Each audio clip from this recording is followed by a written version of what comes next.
전능하사 천지를 만드신 하나님 아버지를 내가 믿사오며 그 외아들 우리 주 예수 그리스도를 믿사오니 이는 성령으로 잉태하사 동정녀 마리아에게 나시고 본디오 빌라도에게 고난을 받으사 십자가에 못 박혀 죽으시고 장사한 지 사흘 만에 죽은 자 가운데서 다시 살아나시며 하늘에 오르사 전능하신 하나님 우편에 앉아 계시다가 저리로서 산자와 죽은 자를 심판하러 오시리라. 성령을 믿사오며 거룩한 공예와 성도가 서로 교통하는 것과 죄를 사하여 주시는 것과 몸이 다시 사는 것과 영원히 사는 것을 믿사옵나이다. 아멘.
아브넬이 부하 20명을 거느리고 헤브론에 이르러서 다윗을 찾아가니 다윗이 아브넬과 그를 따라온 사람들에게 잔치를 베풀었다.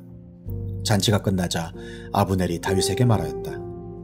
이제 그만 일어나가서 온 이스라엘을 높으신 임금님 앞에 모아놓고서 임금님과 언약을 세우게 하겠습니다.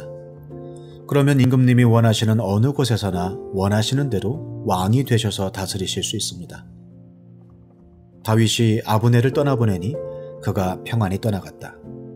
그때 다윗의 부하들이 요압을 따라 습격하러 나갔다가 많은 노량물을 가지고 돌아왔다. 그러나 아브넬은 그때 다윗과 함께 헤브론에 있지 않았다. 다윗이 이미 그를 보내어서 그가 무사하게 그곳을 떠나갔기 때문이다. 요압이 함께 데리고 갔던 군인을 모두 데리고 돌아오자 누군가가 그에게 알려주었다. 넬의 아들 아브넬이 임금님을 찾아왔는데 임금님이 그를 그냥 보내셔서 그가 무사하게 이곳을 떠나갔습니다.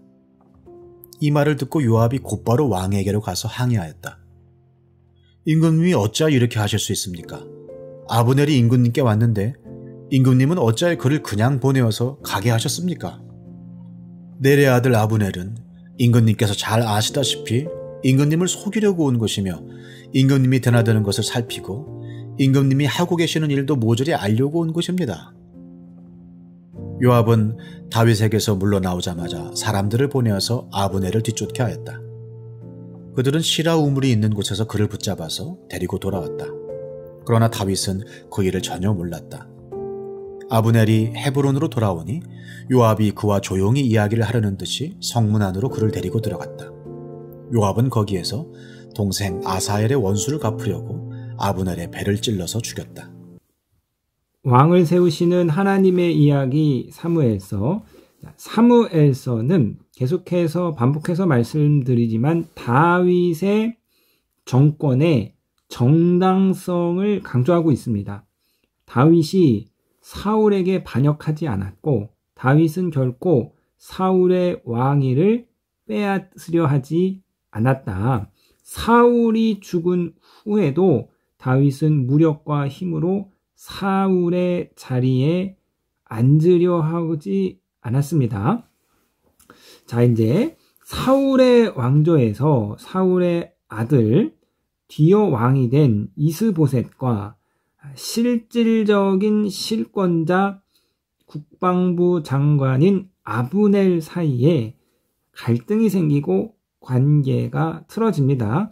자, 이에 아브넬은 이제 권력을 다윗에게 이양하기로 장로들과 베냐민 지파 사람들에게 뜻을 모았습니다. 이제 평화롭게 권력이 다윗에게 이양되길 원했던 것이죠. 그래서 아브넬이 직접 다윗을 찾아가 우리의 왕이 되어 달라는 뜻을 전합니다. 자, 이처럼 모든 것이 순조롭게 평화롭게 순차적으로 진행되는 것 같았으나, 자, 이제 아브넬이 돌아가서 장로들에게 다윗의 뜻을 전함으로써 이제 평화롭게 남과 북의 통일이 이루어지는 그 길목에 놓여 있는데, 자, 이 소식을 뒤늦게 들은 다윗의 군대 장관 요압이 나타납니다. 자, 요압은 아브넬이 왔다 갔다는 소식을 듣고 곧장 다윗에게, 자, 아브넬이 임금님을 찾아온 것에 대한 부당성을 강력하게 항의했으나 지금 이 통일이라는 대의를 목전 앞에 둔 다윗에게는 요압의 항의가 들어올 리가 없습니다. 자, 그래서 요압은 사람을 보내어서 아브넬을 뒤쫓아 그를 붙잡아 데리고 오는데요. 자, 아브넬이 다윗에게 직접 찾아왔을 때 부하 20명을 거느리고 왔는데 이는 군사적인 능력이 거의 없는 최소한의 규모였습니다. 비무장한 아브넬을 요압이 다시 불러다가 암살을 하는데요. 자, 여기에는 이제 두 가지 이유가 있습니다. 표면적으로는 첫 번째로는, 자, 요압이 동생 아사헬의 죽음을 복수한 것이죠. 그러나 우리가 앞서 살펴보았듯이 아브넬은 결코 아사헬을 죽이길 원치 않았습니다. 어쩔 수 없이 아사헬이 쫓아오니까 이제 정당 방위 격이 있는 것이죠. 자, 두 번째로 요압이 아브넬을 죽인 이유는, 자, 복수를 빌미로 미래의 권력 경쟁자를 제거한 것으로 볼 수 있습니다. 자, 이제 남과 북이 통일이 되면 다윗 왕에 이어서 2인자가 누가 될 것인가? 지금 이 유다의 왕은 다윗이고 2인자는 군대 장관 요압입니다. 자, 그런데 남과 북이 통일이 되면 누가 2인자가 될 것인가? 지금까지 일관되게 취해온 다윗의 통합의 행보에 비추어 볼 때 다윗이 왕이 되고 2인자는 북쪽 지파의 아브넬을 세울 것이 충분히 예상되는 거죠. 그러니까 호남 대통령이 세워지니까 국정의 통합을 위해서 영남 총리를 세운다, 먼저 이런 격인 거잖아요. 자, 또 아브넬이 지금 평화롭게 통일을 이루는 다윗을 왕으로 세우는 이 협상에 공로가 있기 때문에 아브넬에게 2인자의 자리가 주어지는 것이 마땅해 보이는 것입니다. 자, 그래서 요압은 자신의 권력 경쟁자 아브넬을 암살한 것이죠. 자, 그래서 이 일로 인하여서 요압이 아브넬을 암살함으로써 이제 다윗은 정치적인 궁지에 몰리게 되고 평화 통일에 치명적인 해를 끼칩니다. 자, 이제 아브넬이 돌아가서 장로들에게 다윗의 뜻을 전하면 평화롭게 권력이 이양되는, 더 이상 한 민족이 싸움을 하지 않는, 형제들이 피 흘리지 않는 평화 통일을 이룰 수 있는데, 자, 이 중대한 사건에 요압이 자신의 사욕에 눈이 멀어서 찬물을 끼얹는 거죠. 사랑하는 성도님 여러분, 자, 이 요압은 과연 어떠한 사람인가?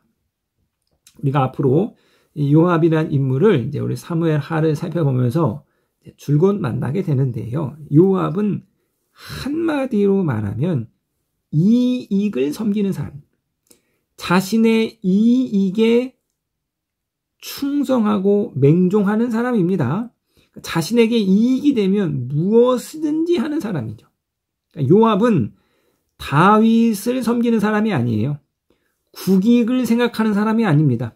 요압은 율법을 따지는 사람이 아니고 요압은 오로지 자신의 이익만을 섬기는 사람입니다. 이 요압 같은 사람에게 대의도 필요 없고 명분도 필요 없고 이념도 필요 없고 진보냐 보수도 필요 없고 국민의 뜻도 필요 없고 오로지 자신의 이익만을 추구하고 섬기는 사람, 그것이 바로 요압이고, 이 요압의 행보를 우리가 앞으로 살펴볼 것이고 요압의 결말이 무엇인지도 우리가 볼 수 있을 것입니다.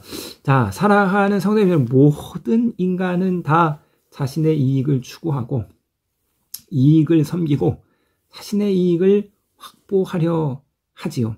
그러나 인간이 자기의 이익만을 추구한다면 그것은 결코 인간됨의 온전한 모습일 수 없습니다. 이익, 그러나 그 이면에는, 그 반대편은 정의가 있는 것이고, 이익, 그 반대편에는 하나님의 말씀과 율법이 있는 것입니다. 우리가 이익을 추구하려 할지라도,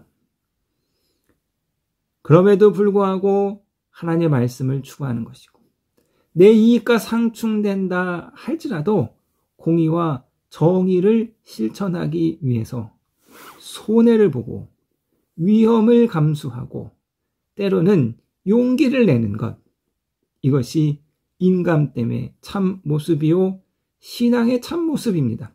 대의를 위해서, 큰 뜻을 위해서, 공동체를 위해서 자신의 이익을 희생하고 감수하는 것이, 그것이 주께서 말한 십자가를 지는 것일 수 있고 자기를 부인하는 것일 수 있습니다.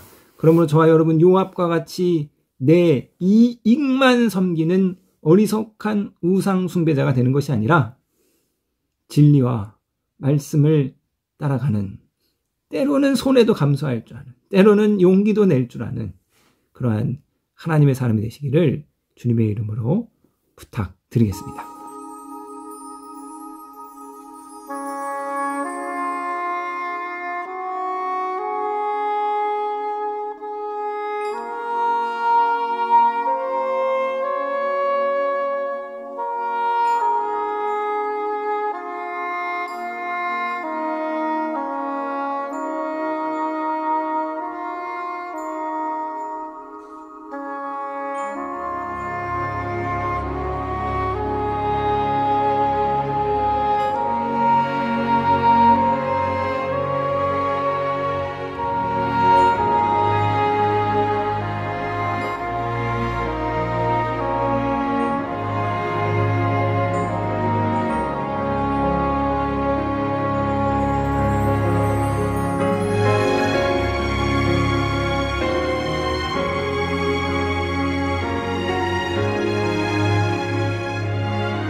하늘에 계신 우리 아버지여, 이름이 거룩히 여김을 받으시오며 나라에 임하옵시며 뜻이 하늘에서 이룬 것 같이 땅에서도 이루어지이다.